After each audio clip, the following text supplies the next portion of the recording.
اعوذ باللہ من الشیطان الرجیم بسم اللہ الرحمن الرحیم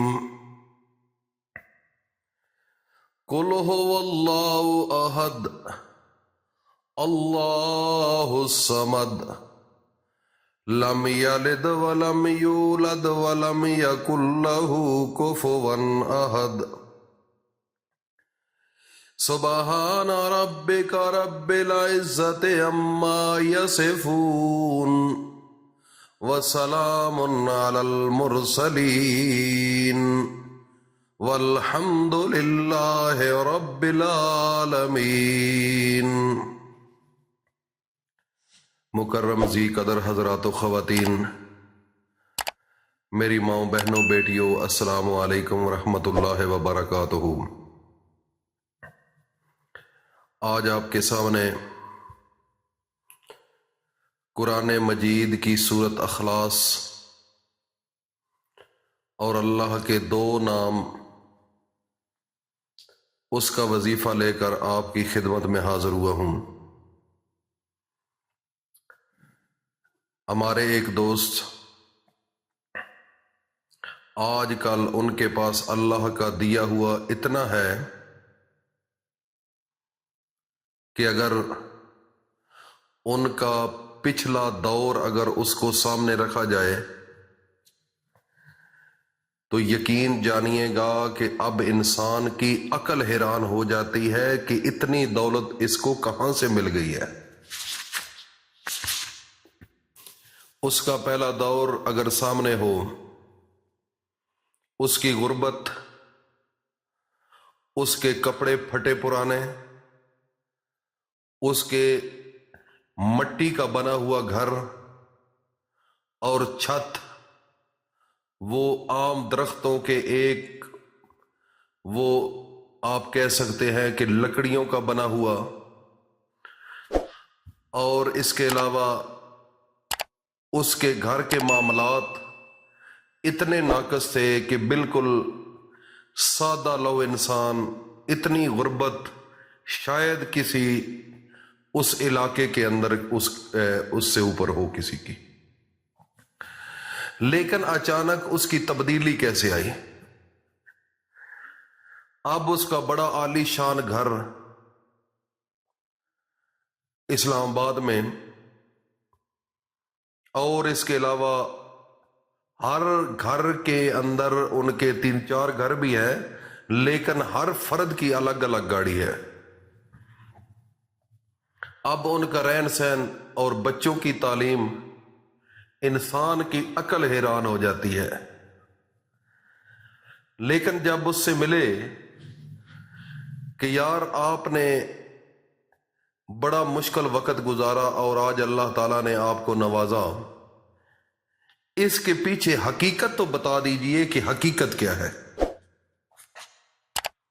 وہ کہتا ہے جب میں غریب تھا، میرے پاس پیسہ نہیں تھا، تو اس وقت میرے اندر ایک عجیب سی کیفیت ہوتی تھی، جستجو ہوتی تھی۔ میں رات کو نصف حصے کے بعد اٹھ کھڑا ہوتا ہوں، نیند نہیں آتی، اور آسمان کی طرف دیکھ کر اکیلا ہوتا تھا، ہاتھ اٹھا لیتا تھا۔ میں کہتا کہ اے میرے اللہ، میں بھی تو انسان ہوں، مجھے آپ نے دنیا میں بھیجا ہے، مجھ سے کون سا گناہ سرزاد ہوا ہے جس کی وجہ سے میں آج ذلیل ہو رہا ہوں۔ میں اپنے بچوں کی حالت دیکھتا ہوں، میں اپنی حالت دیکھتا ہوں، میں اپنا گھر دیکھتا ہوں، میں اپنی خوراک کو دیکھتا ہوں تو میں پریشان ہوتا ہوں۔ میرے گھر والے بڑے عجیب سی کیفیت میں ہیں، اور میرے ارد گرد سب لوگ اچھی خوراک کھاتے ہیں، اچھا گھر ہے، اچھی گاڑی ہے، اچھے سکولوں میں پڑھتے ہیں۔ میں نے کون سا گناہ کیا میرے اللہ؟ میں اللہ سے باتیں کرنے لگ جاتا، اور اس کے بعد وضو کرتا اچھے طریقے سے۔ وضو کرنے کے بعد میں مصلی کے اوپر آ جاتا، نماز پڑھتا پڑھتا رو پڑتا، اور اتنا روتا سسکیاں لے کر میرے اندر سے دعائیں نکلتی تھی اور میں ایسے محسوس کرتا تھا کہ ایک اللہ جس نے مجھے پیدا کیا ہے میرے سامنے ہے. جیسے ایک انسان ایک دوسرے انسان کے سامنے جب روتا ہے اس کے اندر درد ہوتا ہے، پھر دوسرے کو بھی ترس آ جاتا ہے، اس کو سینے سے لگا ہی لیتا ہے اگر وفا ہو تو میں سسکیاں لے کر روتا، اس کے بعد اللہ کے سامنے ہاتھ اٹھاتا اور پھر مصلی پر سجدے میں چلا جاتا، پھر ادھر سسکیاں لیتا کہ اب میں اللہ کے قدموں میں سر رکھ کر روں گا. پھر روتا ایسے فیل کرتا کہ میں قدموں میں ہوں، رو رہا ہوں، یا اللہ مجھے دے، یا اللہ مجھے دے، یا اللہ مجھے دے. تو پھر اپنے نبی کی ایک دعا میرے سامنے تھی، اللہم انی اسالک ایمانا کاملا ورزقا حلالا طیبا واسعا وعلما نافعا وشفاء من کل داء، وہ بھی پڑھنا. لیکن جو زیادہ فوکس ہوتا تھا دعا میں وہ اللہ کے دو نام تھے، یا اللہ یا رزاق. یا اللہ تیری ذاتی صفت ہے، تیری صفت ہے رزاق، تو نے رزق دینا ہے مجھے، اے میرے اللہ تو نے رزق دینا ہے، یا اللہ ہو یا رزاق.